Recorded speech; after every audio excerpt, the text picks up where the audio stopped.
जितना जोर हम संगठनों पर लगा रहे हैं कि वे अपने मार्ग से विचलित ना हो, अपनी परंपरा को, रीति रिवाज को, उसको संरक्षित करना चाहते हैं, आज्ञा मानते हैं, उस धर्म को आप अपना सकते हैं, छोड़ सकते हैं, ये आपकी स्वतंत्रता है। क्या व्यवस्था है हमारे पास कि धर्म परिवर्तन को रोक सके? नमस्कार, स्वागत है आप सभी का। मैं प्रदीप कुमार खरे और आप देख रहे हो हुक्का चौपाल। आयुष मलिक रिहान संबंध बन जाता है, हिंदू संगठन उसके लिए बहुत ज़्यादा प्रदर्शन करते हैं, लेकिन मेरे विचार कुछ अलग हैं। मैं आज आया हूँ एडवोकेट ब्रह्मपाल जी के पास, जो भारतीय वीर दल के राष्ट्रीय प्रवक्ता भी हैं। ब्रह्मपाल जी, आपका स्वागत है हुक्का चौपाल में। हम आपका भी स्वागत करते हैं, आप आए। आपका हुक्का चौपाल और आपके दर्शकों का हम बहुत बहुत धन्यवाद करते हैं, स्वागत करते अच्छा, मेरा आपसे वकील साहब सीधा सीधा एक सवाल है। हैं जी। आयुष मलिक धर्म परिवर्तन कर लेता है, हम्म। बहुत ज़्यादा हो हल्ला हो जाता है, लेकिन आगे क्या व्यवस्था है हमारे पास कि धर्म परिवर्तन को रोक सकें, और कैसी व्यवस्था हमने करनी चाहिए कि हम ये धर्म परिवर्तन रोक सकें? देखो, जहाँ तक आपका प्रश्न है, सही मायने में इस प्रश्न का जवाब वो लोग दे सकते हैं जिन लोगों ने हिंदू धर्म की रक्षा के लिए, सनातन की रक्षा के लिए संगठन बना रखे। लोग उनको चंदा दे रहे, पैसा दे रहे, व्यवस्था दे रहे, समर्थन दे रहे। तो इसका जवाब तो उन लोगों के पास होना चाहिए कि हम किस तरीके से हिंदू धर्म को संरक्षित कर सकते हैं, कैसे इसका विकास कर सकते हैं। जहाँ तक मेरी अपनी राय है इस, वैसे तो मैं इस विचार का व्यक्ति हूँ कि किसी के ऊपर कोई चीज़ थोपनी नहीं चाहिए, कोई पाबंदी नहीं होनी चाहिए। इस देश का कानून भी इस चीज़ की इजाज़त देता है। वकील होने के नाते मैं आपसे ये बताता हूँ कि आप फ्री हैं, आप जिस धर्म को अच्छा मानते हैं उस धर्म को आप अपना सकते हैं, छोड़ सकते हैं, ये आपकी स्वतंत्रता है, आपका मौलिक अधिकार।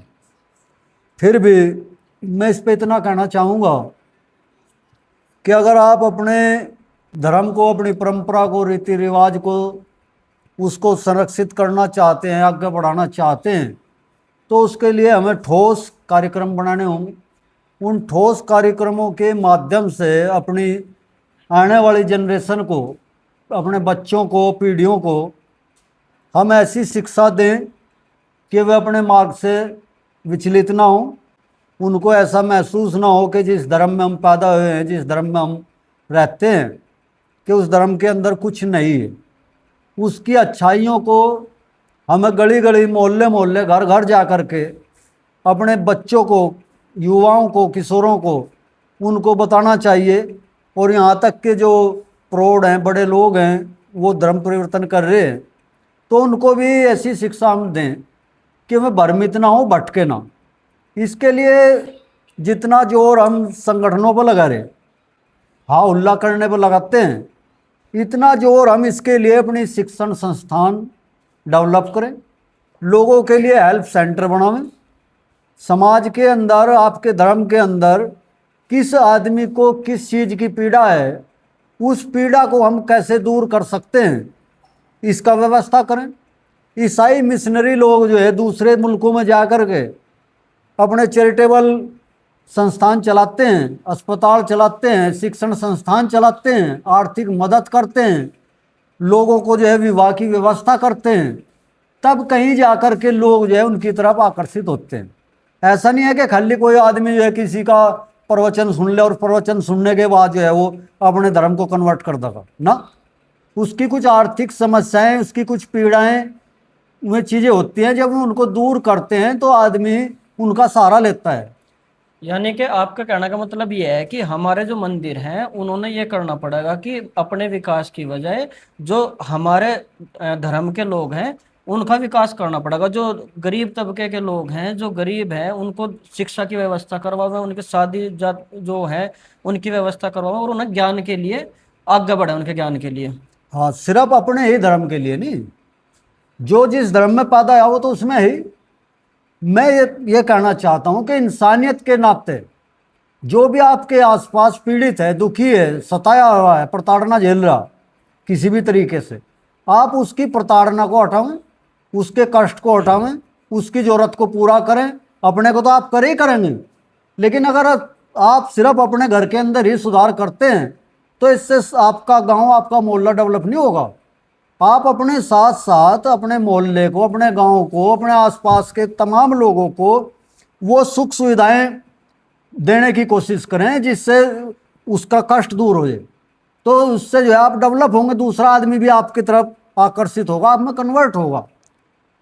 अच्छा, जैसे हमारे मंदिर हैं, आप मंदिर भी जाते होंगे या नहीं जाते होंगे एक अलग मामला है, जी लेकिन जी मंदिर में अगर हम जाते हैं अपने में, जी। तो आपको लगता है कि अपने धर्म को आगे बढ़ाने के लिए कुछ व्यवस्था वहां से स्थापित की गई है, या कुछ व्यवस्था ऐसी है जो अपने धर्म को आगे बढ़ा सकती है मंदिर की?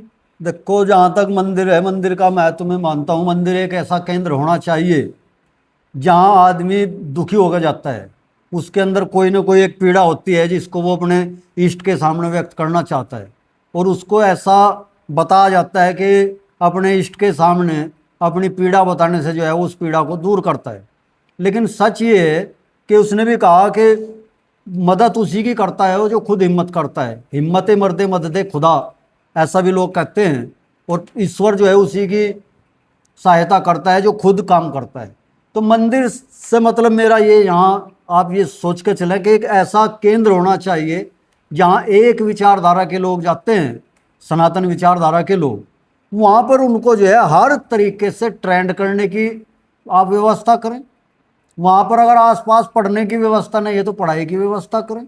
आपके धर्म ग्रंथों में जो जो अच्छाइयाँ हैं उन अच्छाइयों को लोगों के सामने रख के, किस तरीके से जो आप चरक संहिता का लाभ ले सकते हैं, किस तरीके से आप जो है वेदों से ज्ञान ले सकते हैं, अपने जो महापुरुष हुए, जो अवतार लोग हुए, उनके जीवन में क्या अच्छाइयाँ थी, उनका हम कैसे अनुकरण करें, इसकी व्यवस्था आप कर सकते हैं। आप खाली रामलीला मंचन करने से ये समझ रहे कि उससे काम चल जाएगा।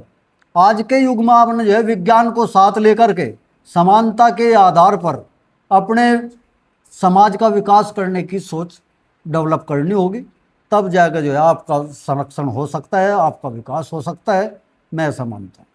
अच्छा, सनातन धर्म को अगर हम आगे बढ़ाएं, आगे बढ़ाने का मेरा मतलब ये है कि जो शिक्षा हमारे पूर्वजों को थी, जी ठीक है जी, जैसे वेद पढ़ने, उपनिषद पढ़ने, अभी संस्कृत भी बिल्कुल आप ये मानोगे कि नाम मात्र जानते हैं, जी। ठीक है, इसके लिए क्या व्यवस्था करनी पड़ेगी? देखो, भाषा के जानने से, संस्कृत के जानने से मैं नहीं समझता कि कोई बहुत ज़्यादा विकास हो जाए। विकास के लिए आपने पहला कदम ये उठाना पड़ेगा कि छुआछूत को आपने ख़त्म करना हो। जो मूल समस्या है हिंदू धर्म के अंदर वो यही है कि कुछ लोगों ने अपने आप को जो है अति विशिष्ट, स्पेशल मान रखा। बाकी लोगों के अंदर भी ये भावना पैदा कर कि आप इससे बड़े हैं, आप इससे बड़े हैं, आप इससे बड़े हैं। समाज को इतने टुकड़ों में तोड़ दिया कि उनकी गिनती करने में भी काफ़ी समय लगता है। तो जब आप छुआछूत से ग्रसित होंगे तो आप विकसित नहीं हो सकते। पहला काम छुआछूत को आपको ख़त्म करना होगा। आर्थिक समानता आपको पैदा करनी होगी। सामने वाले को जो है अपने से ऊंचा मानना होगा, ना कि उसको अपने से नीचा। तो ये इसके कुछ जो मूल कमियां हैं मैं उनकी ओर इंगित करना चाहता हूँ। आधुनिक समाज में भी आज आप देखते हैं कि जितने हमारे संस्थान हैं, चाहे वो शिक्षण संस्थान हैं, उनमें चाहे प्रोफेसर हों, चाहे उनमें वीसी हों, जितने भी बड़े पद हैं, उन तमाम पदों पर कुछ विशेष लोगों ने कब्जा कर रखा और वो खुद को जो है संरक्षक मानते हैं। आप सुप्रीम कोर्ट, हाई कोर्ट, जितने न्यायालय आप उनकी बात करते हैं, उनमें भी जो है एक विशेष वर्ग जो है कब्जा करे बैठा है। जितना आपका व्यापार है, इंडस्ट्री है, हर जगह असमानता है। जब तक आप समान रूप से आर्थिक वितरण नहीं करेंगे, सामाजिक रूप से समानता का भाव पैदा नहीं करेंगे, मैं समझता हूँ तब तक ये काम करना संभव नहीं है कि हम हिंदू समाज को डेवलप कर सकते। अच्छा, जाति की बात अगर मैं करूं, जाति तो बड़ी छोटी बता दी जाती है कि ये जाति बड़ी है, ये छोटी है, जी लेकिन कई जातियों में उपजाति भी होती हैं। जी कई गोत्र अलग हो गए कि ये गोत्र छोटा है, ये गोत्र बड़ा है, हम इसमें शादी नहीं करेंगे। जी तो फिर तो बहुत सारी चीजें ऐसी निकल कर होंगी। जिस बात को आप कहना चाह रहे हैं छुआछूत जी में जी अगर जी। बात करें हम, या ऊंच नीच की बात हाँ, करें, तो उपजातियां भी बहुत सारी हैं एक जाति में। आपने सही जिक्र किया इसका खारी साहब। मैं आपको बता दूं, थोड़ा सा जो है माहौल भी सॉफ्ट हो जाएगा। गुर्जर समाज से आते हैं आप लोग, खारी गोत से आते हैं। ये भी धारणा है कि यहाँ के लोग जो है खारी गोत को दोयम दर्जा गोत मानने, बताने की कोशिश करते हैं। तो ये विकृति जो है बहुत सारी टुकड़ों में बांट दी, जातियों में उपजातियों में, गोत्रों में, और गोत्रों के साथ साथ फिर जो है उसके भी अलग अलग टुकड़े किए। तो ये समस्या जो है कोई छोटी समस्या नहीं है, राष्ट्रीय समस्या है, और इसको बढ़ाया जा रहा है एक वर्ग विशेष के द्वारा। क्योंकि मैं नाम लेने में भी कोई गुरेज नहीं करता, इस देश के अंदर हिंदू धर्म के जो लोग हैं वो ब्राह्मण को अपना अग्रज मानते हैं, अपना अग्रणी मानते हैं, उसका अनुकरण करते हैं, उसके द्वारा बताए गए अनुष्ठान करते हैं। अगर वो सुधर जाता है, वो समानता की व्यवहार करता है, तो इस देश के अंदर समानता लाने में जो है कोई कठिनाई नहीं होगी। बल्कि आज असमानता पैदा करने के लिए प्रयास किए जा रहे हैं इस देश के अंदर। तो मंदिरों का, धार्मिक स्थलों का, उनका आप केवल सम्मान करते हैं, उन्हें आप अपने विद्या के, अपने ज्ञान के, अपने विकास के केंद्र के रूप में जब तक डेवलप नहीं करेंगे, तब तक मैं समझता हूँ कोई विशेष उपलब्धि हासिल नहीं है। तो ये थी बेबाक आवाज़ ब्रह्मपाल एडवोकेट्स की, और देखते रहिए, कमेंट करिए। जय हिंद, जय भारत।